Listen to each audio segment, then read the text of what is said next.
Hey guys, welcome back to Rossoneri TV. I'm Gio and I'm here for the match review of Genoa against AC Milan. Match I finished moments ago at the Stadio Luigi Ferraris in Genoa, where the Grifoni won 3-0 with goals coming in from Ninkovic, Kucka,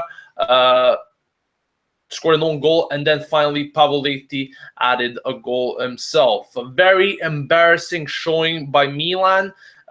Finally, a snap back to reality, as some people would say, following that very good display against Juventus. Well, maybe the display wasn't the best against them, but we got that so important win against them.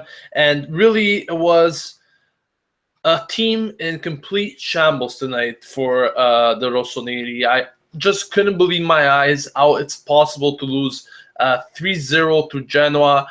No offense to them, but generally speaking, they are not the team that we should be losing against. But once again, the whole dilemma with Milan not being able to beat these mid-table teams, these lower-table teams, once again comes in action.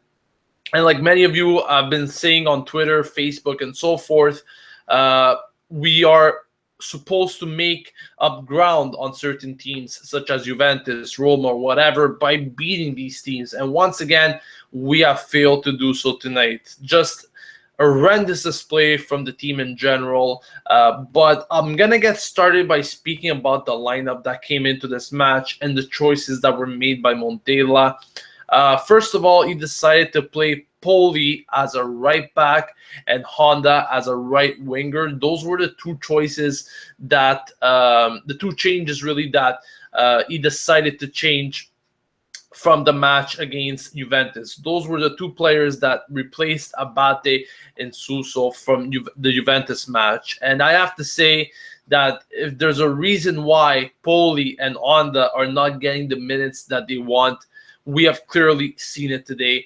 They simply don't deserve it. Horrendous display from them. I understand that Poli is not playing in his position, but yet again, you're expecting something better from him. For a guy that wants to earn a starting position and you play in that sort of manner, it just doesn't help your case, buddy. So simply, I think he should just give up and not play any more matches for Milan, because what I've seen today from Poli just completely puts me off my mind. I just don't understand how a player could play like this. Missed a sitter of that beautiful pass. I think it was from Suso, if I'm not mistaken, there in that second half. That could have tied the game 1-1 before that red card came in. It would have changed the whole dynamic of the match. But once again, a mistake can lead to others, and that is exactly what we've seen tonight. On the other hand, Honda, once again, inexistent. I don't even know why this guy still plays in Milan. If I don't see him leave in January, I think I'm going to have to call Milan myself and tell him off, because honestly, it's unacceptable to even see Honda starting a match, let alone the fact that he was chosen over Suso.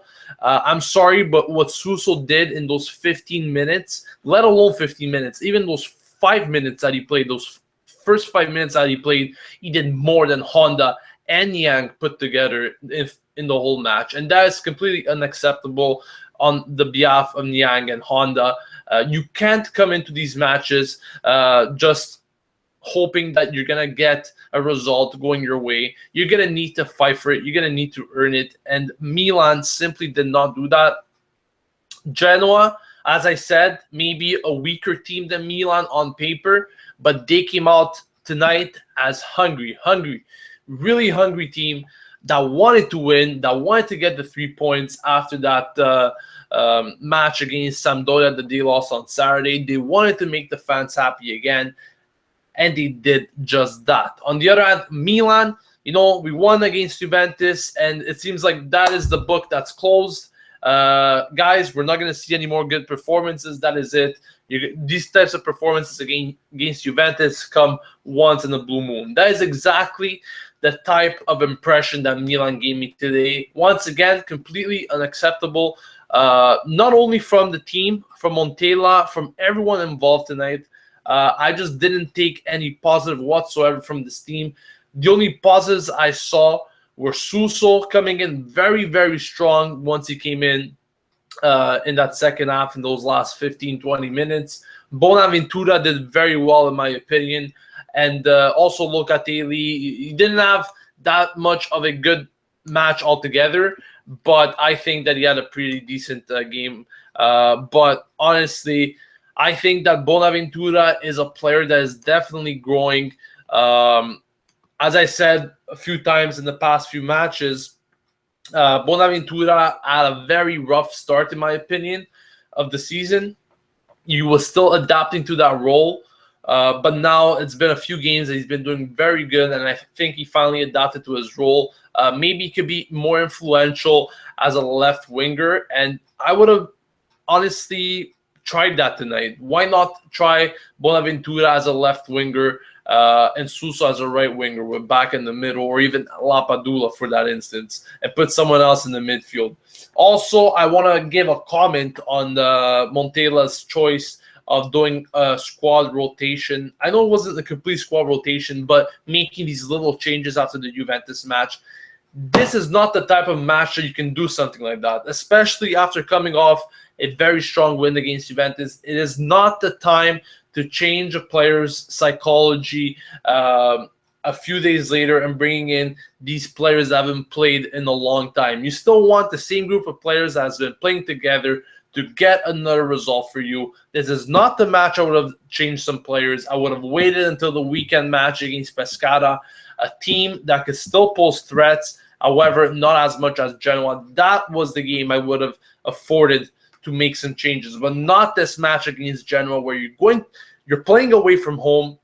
You know they're a solid team. You know they want to hit back and get some revenge after that defeat against Sampdoria in the derby. This was not the type of match that I would have put in Poli or Honda for that instance.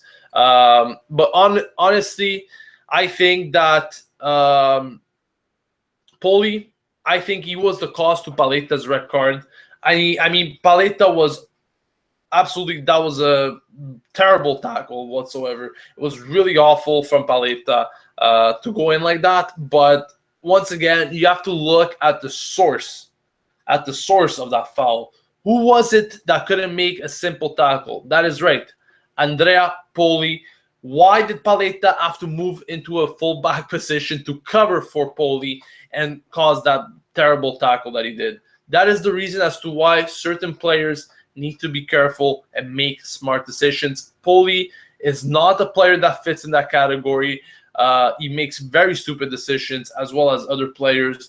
And if I could give a criticism on Niang as well, guys, I mean, yes, he started off the season well, but it's been a couple of games that, honestly, I don't know what this guy has been doing. He's been fooling around. Maybe he should spend less time on Instagram, because if you guys follow him, I know exactly, you know exactly what I mean by Instagram. This guy is posting stupidest stories I've ever seen in my life on Instagram of him rapping in French, playing FIFA, instead of freaking focusing on the game. Like, we don't need shit like that at Milan, and Yang should know better. He should honestly stop rapping because it's not for him. But anyways, this guy needs to improve his playing style altogether. I'm sick of him. I'm sick of what he's showing in these last few games. He needs to get back to what he started with at the beginning of the season. But I'm expecting better from the team in general. This is completely unacceptable to lose 3-0 against Genoa. Honestly, when did that last happen against Genoa? Like, I can't even remember that. But the game is done now. Hopefully, some of the other teams, such as Roma and Napoli, will drop some points. Maybe Juventus as well. However, I think it's going to be very tough for these teams to drop points. I know Roma's playing Sassuolo, so that might be the only team that could drop some points. But we're going to have to see. This was a big, big chance for Milan to get into that first place position, at least for a night. But once again, Milan, the curse of these teams that they play against, once again reappears as they are not able to find their identity. They are not able to find a collective action, collective group that puts the match to bed. And today, besides those last 15, 20 minutes where Suso came out and started shooting on net from wherever angle he was in, I didn't see anything anything happening whatsoever from the midfield and the forwards. The defense was awful as well. I mean, in part because of that red card, but some decisions were horrible. Nishio misplacing passes. Genoa actually played more on Poli's side, knowing that he wasn't even a fullback. And obviously, I wouldn't blame them to play on that side. But for the times that Nishio had the occasion, him getting the captaincy, I understand because Abate wasn't playing, but he's not a guy with captain leadership. So, I mean, the match is done now. We can only look forward to the next one, but definitely Genoa taught Milan a lesson. They brought them back on earth after Milan's win against Juventus. So hopefully we'll see something better from Milan in the next game. All right, guys. Time to send in your questions. Let me know what you thought of tonight's match. I also want your opinion on Paletta's red card. What do you think? Was it a red card or not? Let me know in the comment section below, as I will be reading your questions and comments for the next 5 to 10 minutes. So Zhu Wang says, I can almost feel how sad and upset Suso will be not starting in the match and losing it. I mean, Suso, I don't understand really the reason as to why he didn't start in this match. I understand maybe he had a bit of lack of energy. He played a lot in these recent matches. But do we really have an alternative to Suso? No, we don't. So, once again, I mean, yes, you can blame the management for not getting a proper alternative to that right winger. But until we have that alternative, we need Suso to be playing in these matches. Look how influential he was in those 15 minutes that he played. Rune Jafari, why did Poli and Honda start? They both did really bad. I just answered it. I asked Montella. I don't even know myself why they started, to be honest. How horrible has Bacca been these couple of games? Well, yes, he's been horrible. He hasn't been getting chances, to be honest. And that is, once again, I mean, I could go on forever for Bacca, because we all know the type of striker that he is. He's a guy that is waiting for that perfect pass. He's waiting for the ball to get to him. He's not going to get it himself like an Ibra type of player. And simply the passes haven't really been coming to him. Milan has been focusing a lot on long balls and crosses in the last few games, if you have noticed, coming from the flanks. And that makes it hard for Bacca to get any action, to be honest. He's not been getting ground passes. He's not been getting support, really, from his players. So, honestly, Bacca, yes, he's been doing bad, but he hasn't been getting the support. Cameron Armstrong, Ciao Gio Rossoneri from South Africa here. How are you doing, Cameron? After the last 5 games we have seen, has your prediction for our result this season changed, or do you still feel Europa League is the best we could do? That's a very good question. Of course, at the beginning of the season, I did say that Milan, I'm expecting them to end in 5th. I still think that is the realistic position in which Milan could end the season. All depends on the winter transfer mercato signings that we will make and how this team will build on and hopefully improve from now on until the end of the season. A top 4 will be honestly very good for Milan, but once again, I'm expecting a 4th to 5th place finish. Ilya says we need the consistency, mate. Well, that is something that Milan has been lacking for God knows how long. Gio says, I think Paletta's tackle deserved the red card, but I agree with you, Gio, that he was only trying too hard to cover Poli's position. Did I hear about the Aguero rumors? Yes, I heard about them. However, they were coming from the Daily Mail. I mean, it's not really a reliable source. So we'll hold on to those comments and hold on to those rumors. We're still in October. I really don't want to speak about the transfer market for now. Paletta went into him like Calvin Cornfield. Clear red card, I think. Hope you get the 3 points in the weekend. Forza Milan. Yes, it's important that Milan get their head back into the game and that they focus ahead of next match against Pescara. What about Locatelli's penalty chance? Yes, that is a foul I actually wanted to speak about. That could have definitely been a penalty shot for Milan, but knowing this ref, I'll be honest with you, I think he was influenced in this match a lot by the crowd. You could just hear the crowd really always on his ass throughout so many circumstances in this match. But at the same time, I think the red card to Paletta was fair. But have you guys noticed how easily the Genoa players were going down every time in that first half and second half? Just incredible. Every little knock, they were on the floor. The fans were jeering the ref. It was incredible to watch. I think he did get influenced a bit. I think that penalty shot for Locatelli could have definitely happened. But honestly speaking, I don't think the referee would have given it in this type of match.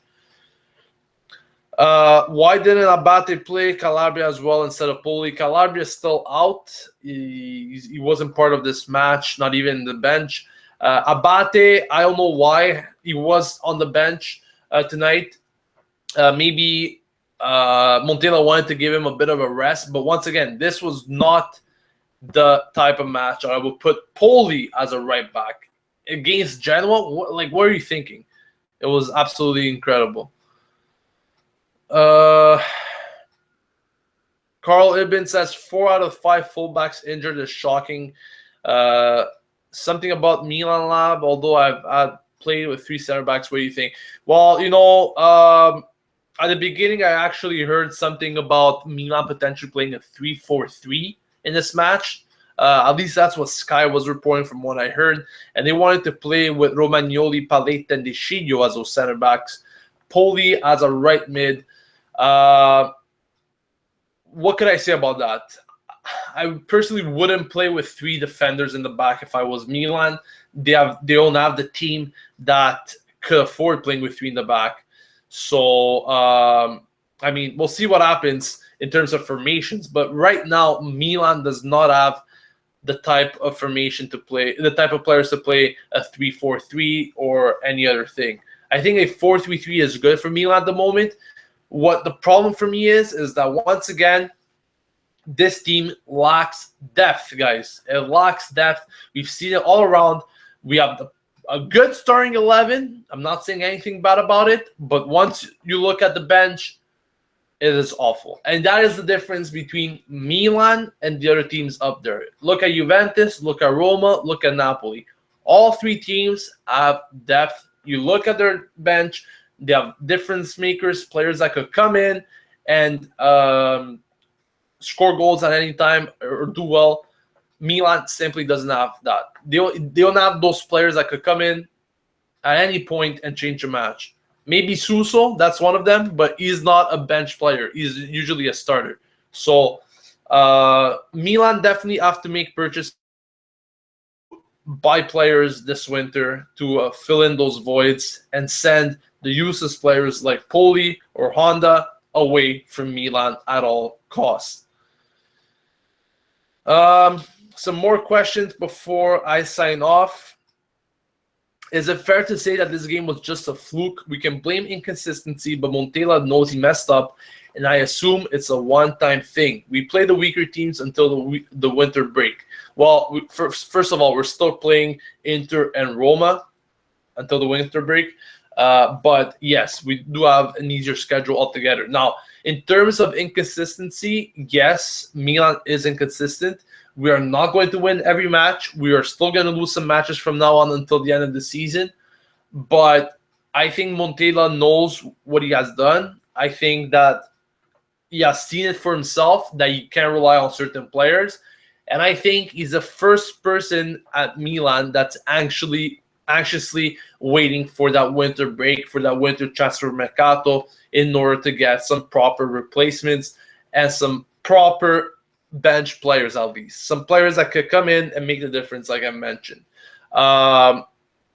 In terms of if the game was fluke, I don't think that Milan is this bad to lose 3-0 against Genoa. Definitely the red card for Paletta played a major role in the result, because Milan was pushing, trying to find that equalizer, and an unfortunate event with Kucka's own goal. Romagnoli slipped on Pavoletti there, and he had pretty much an open net to score. So yes, maybe the scoreline was a bit too much.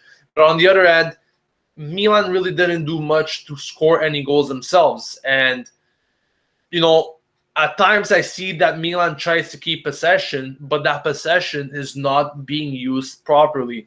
Many missed passes, many giveaways. A team like Milan cannot afford to do such things, especially when you're playing away from home. It is not a good thing to see. It plays against you, and we have seen it today. Genoa managed to score 3 goals. I'm personally embarrassed by that, and I think the players should be as well. Do I think Lapadula should have came on instead of Luis Adriano? I simply don't think that would have made a difference. I think Luis Adriano came on quite okay. He was actually challenging a lot of aerial duels, even though he was unsuccessful in certain instances. But, you know, I don't think it would have definitely made a big difference at the end of the game like that. Van Joni didn't even get called up for this game. Translate Montella. Well, first of all, I don't even know where his quotes are. So if you guys could find me links to his quotes, maybe I could translate them. But Bonaventura actually mentioned that this loss could actually do some good for Milan. He also said that it is a very young team, and we will get out of this match as a stronger team altogether. He also said that it was a big opportunity for us to go in first place, but credit to Genoa, who played well, and we weren't strong enough. So those are the words coming in from Bonaventura. Yes, there will be new players coming in at all costs in 2017. Montolivo better than Poli and Honda Civic. All right, guys. Well, that's going to wrap it up for this match review. I know there's so many questions coming in every time. I also didn't forget about that 10,000 subscriber special that I wanted to do. I want to do a sort of question and answer, maybe a 2-hour special where you guys could just shoot me all kinds of questions and I'll be answering them for 2 hours. But right now, I simply don't have the time for that due to school commitments and so forth. So this will be later on sometime. I will be doing a question and answer special for the 10,000 subscribers that we have reached. But I'll keep you posted for that. It won't come in right away.